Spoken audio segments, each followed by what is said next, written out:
I work hard, living paycheck to paycheck, always trying to keep everything together. When my parents called, saying Dad needed urgent medical care, I didn't hesitate. I scraped together my savings and sent them $2,800, even though it meant leaving myself short for rent that month. I told myself it was for family, for helping them in a real emergency. A few days later, I was scrolling through social media when I froze. There were pictures of my parents laughing and posing on a fancy cruise, Clint and his girlfriend grinning beside them, Marlene showing off her snorkeling adventure. And me? I wasn't there. Not invited, not even mentioned. My stomach sank. I felt like I'd been punched in the chest. All that money I'd given them, thinking I was helping with Dad's care, had gone to fund a luxury vacation for everyone else.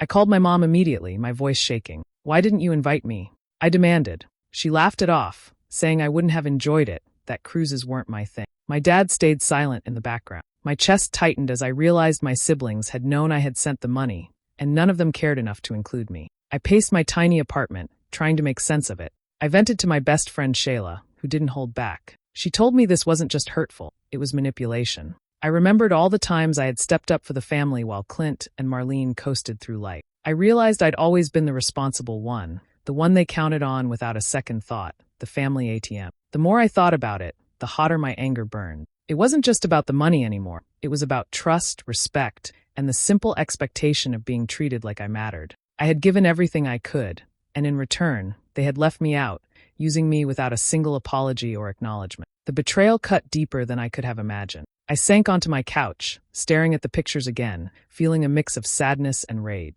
It wasn't just a vacation I was excluded from. It was the truth hitting me that my family didn't see me as a person, just as someone who could be counted on when it suited them. I clenched my fists and promised myself I wouldn't be taken for granted like this again. I called my mom, trying to keep my voice steady, but it trembled anyway. "Mom," I said, "why didn't you invite me on the cruise? I paid for Dad's bills, and you all went without me. Why?" There was a pause before her calm voice came back. "Sweetheart, you wouldn't have enjoyed it. Cruises aren't your thing." I felt my chest tighten. "Not my thing. Mom, I sent $2,800. That was for Dad, not for a vacation for everyone else." I could hear my dad breathing in the background, but he stayed quiet. That silence made everything worse. I realized my siblings had known I sent the money, and they went along with it anyway. I gripped the phone tighter, my voice rising. "You used me. Clint and Marlene knew I sent the money, and none of you even thought to include me. I trusted you. I gave everything I could, and you left me out." There was another pause. My mom's voice softened. "Sweetheart, we didn't mean it like that. You wouldn't have liked the trip. We just wanted some family fun without stress." I laughed bitterly. "Stress? Mom, I sacrificed my own money to help Dad, and you call that stress? You treated me like my feelings didn't matter, like I didn't exist except as a wallet." I felt a mix of anger and disbelief. The silence from my dad made it worse. This wasn't just about a cruise. It was about every time I had stepped up for them, every time I had given more than I could, and it had never been enough. I had been invisible. When I hung up, my hands were shaking. I thought about those photos, their smiles, and my empty place. The truth hit me. My family hadn't just left me out by accident. They had taken advantage of me, and they didn't even seem to care. I called Shayla as soon as I could, needing someone to hear me without judging or brushing it off. I told her everything, my voice tight with frustration about the cruise, the money, and how my family acted like it was no big deal. Shayla listened quietly at first, then she spoke, her tone sharp. "Harper, this isn't just favoritism. They're using you. You've been their ATM for years, and they don't even realize how wrong it is." Her words hit me harder than I expected. I thought about it, and she was right. It wasn't the first time I'd been treated like this. I remembered all the times I had covered for Clint when he spent more than he had, or when Marlene forgot to pay bills and I had to step in. I was always the one making sure everything worked, while they laughed, went out, and got whatever they wanted. I had never thought of it as exploitation before, just as responsibility, but hearing it said out loud made it feel like a punch in the stomach. I thought back to holidays and birthdays. My parents always let Clint and Marlene pick the trips, the gifts, the fun activities. I followed along, stayed quiet, and made sure everyone else was happy. If something went wrong, I fixed it. If money was needed, I gave it. I was always the one to handle problems, smooth over arguments, and step up when no one else would. And for what? A family that didn't even notice I existed unless I had cash in my hand. Shayla kept talking, pointing out patterns I had ignored. "You're always the one giving, the one bending, the one sacrificing. They're used to it. They know you'll step up, so they don't even think about asking anyone else." I felt the sting of every word. She wasn't exaggerating. Every time I tried to take a step back, they complained, guilt-tripped me, or acted hurt. I realized that I had been conditioned to put them first, even when it hurt me. I sat in my apartment, thinking about all the little moments I had overlooked. Paying for shared bills, buying groceries when my siblings forgot their part, covering mistakes that weren't mine. It was all piling up. My sacrifices had never been acknowledged, never returned, never even noticed. I was tired of being invisible except when someone needed money or help. I was angry, but it was deeper than that. It was sadness mixed with betrayal, the kind that seeps into your chest and makes you question everything you thought was normal. I told Shayla I didn't know what to do, that I was scared to push back because I'd been doing this my whole life. She told me it was time to stop being their fallback, their bank, their problem solver. Hearing her say it made me realize I needed to see myself different. I wasn't just the family ATM anymore. I was someone who deserved respect, someone who deserved to be treated like she mattered. And for the first time, I felt a small spark of determination that things could actually change. I wasn't sure if I wanted to go to the family dinner, but my parents called and asked me to come as if nothing had happened. "We're all having dinner together tonight," my mom said casually. I felt my stomach twist, but I agreed anyway. I told myself I could handle it, that I could keep my anger in check, and maybe things would feel normal again. When I arrived, the house smelled like my mom's cooking, warm and familiar. The table was set neatly, and my siblings were already there, laughing and chatting. It felt strange to sit down as if the cruise and the money I had sent didn't exist at all. Clint was the first to speak, cracking a joke about the cruise buffet. "You guys would not believe how much shrimp I ate," he said, grinning at everyone. Marlene jumped in right after, bragging about snorkeling and how the water was so clear she could see the fish swimming beneath her. They laughed and made it sound like the trip had been perfect, and for a moment I couldn't even speak. I kept my fork in my hand, my mouth dry. I wanted to scream, to shout at them, but I tried to stay calm. I couldn't believe they were sitting there, talking about the cruise, laughing, and enjoying themselves, knowing I had paid for it. It felt like a knife twisting in my chest. I could feel all the anger and hurt building up inside me, threatening to spill over. Finally, I couldn't hold it in any longer. I set my fork down and looked at everyone. "Why didn't anyone think to invite me?" I asked, my voice trembling. "I sent the money for Dad's bills so this trip could happen, and you all went without me. How is that okay?" The room went quiet. Clint froze, Marlene stopped smiling, and my parents just looked at me. The silence was heavy, almost unbearable. I waited for someone to apologize, to explain, but no one did. Finally, my mom spoke, her voice calm, like she was trying to lecture me. "You should be proud you helped us make memories," she said. I felt my eyes sting, and my chest ached. "Proud?"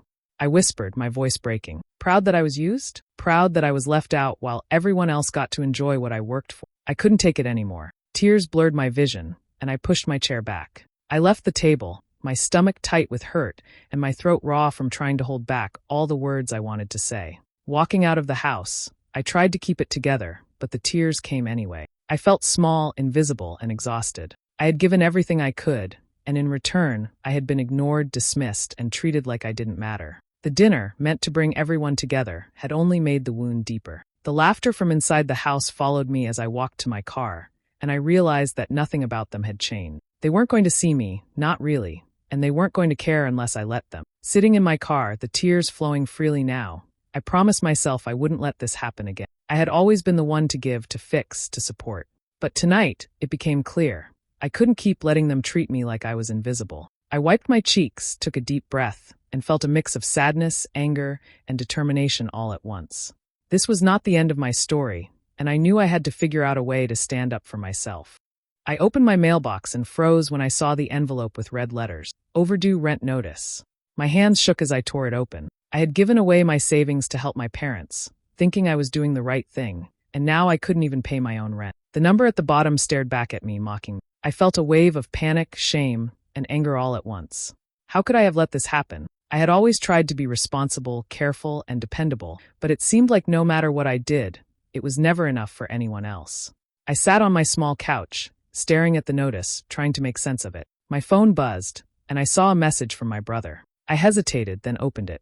The photo made my chest tighten instantly. Clint was smiling proudly, wearing a brand new watch, and Marlene had luggage with her name embossed in gold letters. They looked happy, like they were being rewarded for something. And I was struggling just to keep a roof over my head. The unfairness of it hit me like a punch.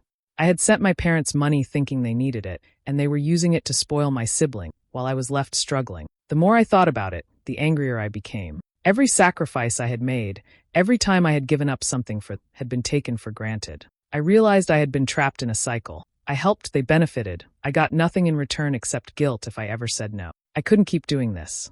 I had always been the one who made sure everything ran smoothly, the one who covered the gaps, the one they could rely on without question. But now it was clear. If I didn't stop, they would never see me as a person. I would always just be the one to give, the one to sacrifice, the one they could use. I thought back to all the times I had said yes, all the times I had handed over money, helped with bills, or fixed problems that weren't mine. My parents never asked what I needed. They never seemed to notice when I struggled. I had been too kind, too trusting, and too willing to put their needs before me. But kindness without boundaries had turned into exploitation, and I could no longer ignore it. I took a deep breath and made a decision. I wouldn't let them use me anymore. I couldn't change my parents or my siblings, but I could change how I allowed them to treat me. No more loans, no more rescues, no more giving until it hurt me. I needed to take care of myself first. I needed to protect my own life, my own money, my own well-being. I felt a strange mix of fear and relief. It was terrifying to finally draw a line and say no, knowing they would be upset,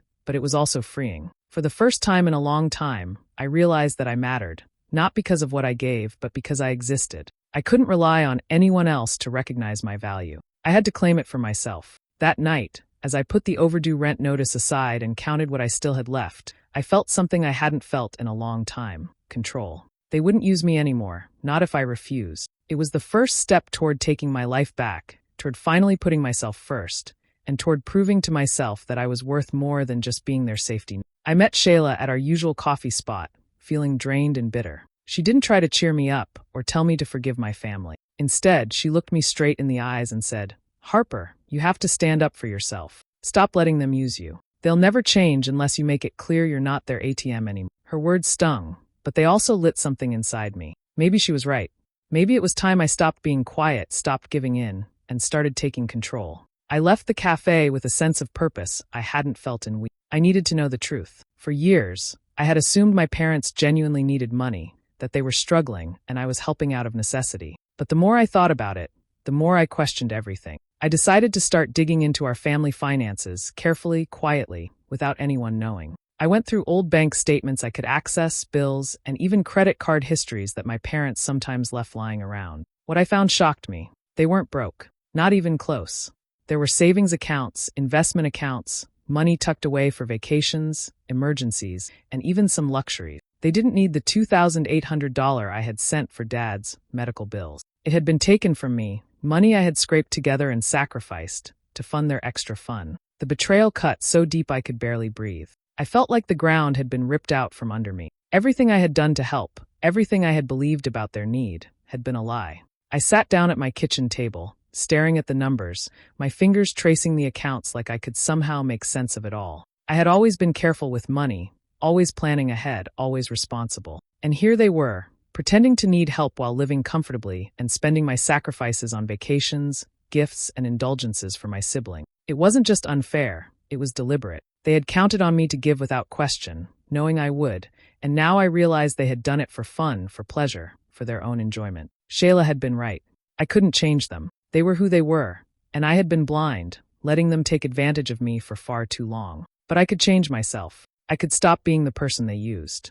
I could stop giving until it hurt. I could finally put myself first. The anger I felt was sharp, but it also gave me focus.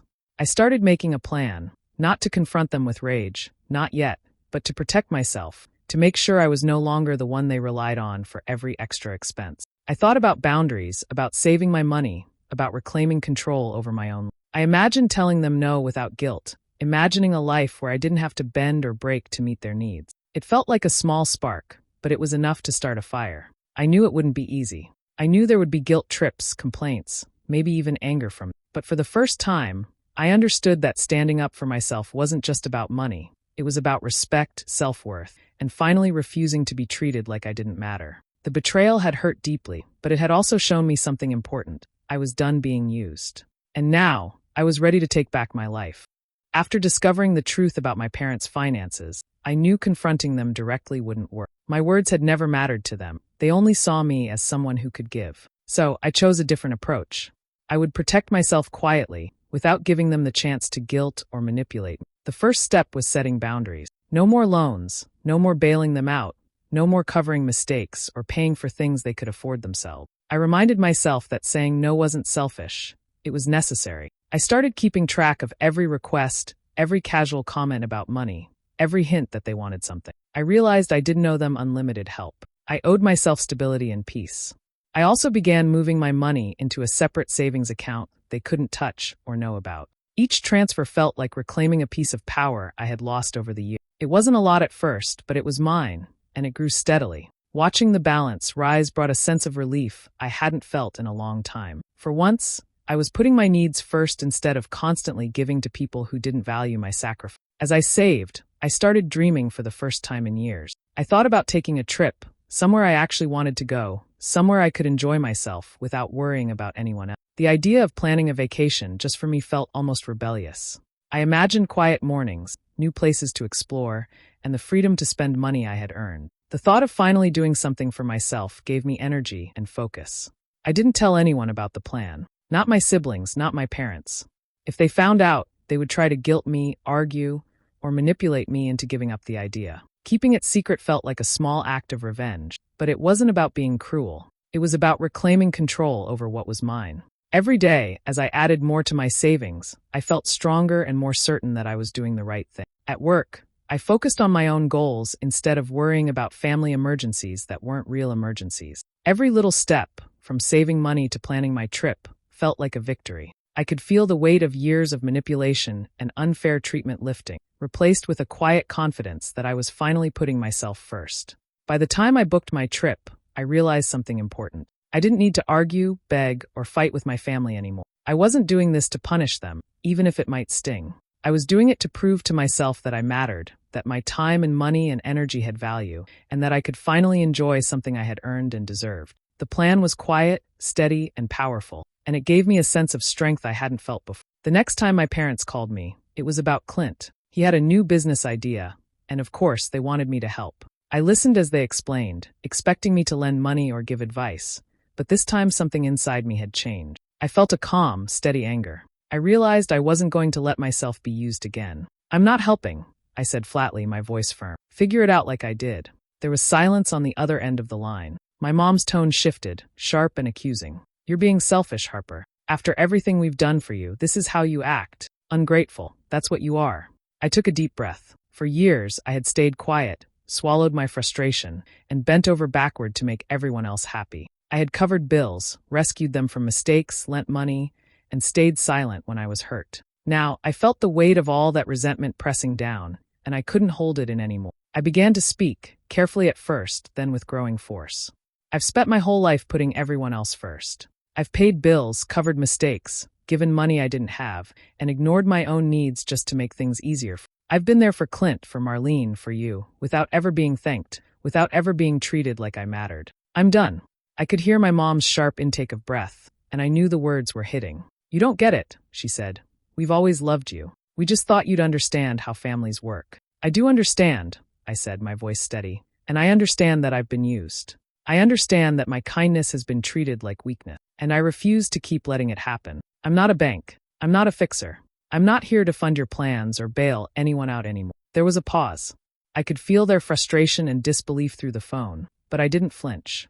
I kept going, letting every little bit of buried hurt and anger spill out. I reminded them of every time I had sacrificed, every time I had given more than I could, every moment I had been invisible while they enjoyed the benefits of my work. I spoke slowly, each word deliberate, until the resentment that had lived in my chest for years felt lighter. When I finished, silence hung in the line. I didn't wait for them to respond. I knew it wouldn't matter if they understood or their reaction was no longer my concern. I hung up the phone, finally feeling the distance I had needed for so long. That night, I packed a small bag, took a deep breath, and walked out of the house. I didn't look back. The family I had tried so hard to support, the people I had given everything to, were no longer in a position to control or hurt me. The fracture was complete, but for the first time, I felt a strange relief in the space it left behind. I wasn't angry anymore. I was just free from the burden of being used, and for the first time, I could move forward without carrying their expectations or their manipulations. Months later, I finally took the trip I had been dreaming about. I booked a flight to Hawaii and went alone. No one planned it for me, no one expected it, and most importantly, I paid for it entirely myself. I felt a rush of satisfaction as I looked at the plane ticket, then the hotel confirmation, knowing this was completely my choice. When I arrived, the warm sun hit my face, the ocean stretched endlessly before me, and for the first time in years, I felt completely untethered from my family's expectations. I walked along the beach, toes sinking into soft sand, and thought about all the times I had given, sacrificed, and been used. Every wave that lapped at my feet seemed to wash away a little of the anger and hurt I had carried for so long. I spent my days exploring the island, trying new foods, swimming in the clear water, and just enjoying the freedom of doing exactly what I wanted without anyone else's needs to consider. It was peaceful and empowering, but at the same time, a small ache stayed in my chest. I felt a mix of joy and a quiet sadness, knowing that my family had lost the chance to see me thriving on my own. When I visited a small gift shop, I found a postcard. On impulse, I bought it and wrote a few words to my parents. I paid for this myself. I didn't write anything angry or long. Just that one simple sentence. A quiet reminder that I had reclaimed control over my own life and money. It felt like a tiny act of rebellion, a statement that I was no longer the person who would give endlessly without recognition. Sending the postcard gave me a small thrill, almost like a secret victory. I imagined their faces when they read it, realizing I hadn't asked for help, hadn't relied on them, and hadn't waited for their approval. For the first time, I felt truly independent. I had taken care of myself and made something happen without their interference or manipulation. Still, as much as I enjoyed the satisfaction, there was a bittersweet feeling that lingered. I thought about what had been lost, trust, connection, and the family bond one had once believed in. I felt grief for the hope I had given them, for the moments that could have been shared, and for the fact that it had all come at the cost of being used and dismissed. Even so, the trip reminded me that I could stand on my own, enjoy my accomplishments, and value myself above all else. I felt pride in my independence, strength in my decision to stop being used, and a quiet peace in knowing that, for once, I had done something entirely for me. It was both sweet revenge and a gentle healing, wrapped into one unforgettable experience. Looking back, I can finally see the full weight of what happened. The pain of being betrayed by my own family still stings, and I won't pretend it doesn't. The hurt of realizing that the people I trusted most didn't care about me the way I thought they did cuts deep. It wasn't just about the money or the cruise or the gifts. They used me for their own benefit, and for years I let it happen without standing up for myself. That kind of betrayal leaves a mark that doesn't fade quickly. But at the same time, I feel a sense of freedom I never had before. I'm free financially, because I've stopped giving what I can't spare and started protecting what's mine. I'm free emotionally, because I no longer carry the burden of trying to meet their endless demands or their impossible expectations. And I'm free mentally, because I've stopped questioning my worth or blaming myself for their choices. I finally understand that their actions reflect who they are, not who I am. I've learned that standing up for myself doesn't make me selfish. It makes me strong. I've discovered that I can take care of myself, enjoy my achievements, and plan for my own happiness without relying on approval or support from the people who have let me down. It's a new way of living, one where my value isn't measured by what I give to others, but by how I honor and respect myself. The realization hit me clearly. The $2,800 wasn't the real loss.